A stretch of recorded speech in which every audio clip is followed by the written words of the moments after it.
hal-hazırki xəstəmiz qadındır. Təxminən bir ay bundan qabaq bizə müraciət eləmişdi.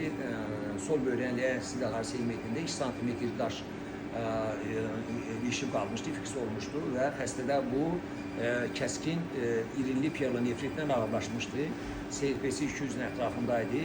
Ona görə ümumi vəziyyəti çox pisləşmişdi.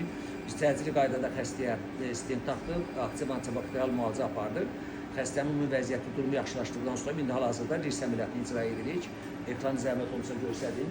Deməli, oksalat daşıdır, fikir verirsiniz. Daşı deməli, ləyənə biz geriyə miqrasiya elətdirdik. Bu da qırdığımız daşları göstərin.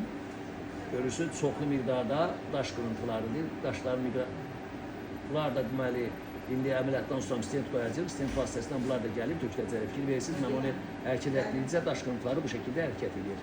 Bununla da əməliyyat bitdi. Stent qalacaq, 3-4 həftədən sonra stent xaric ediləcək.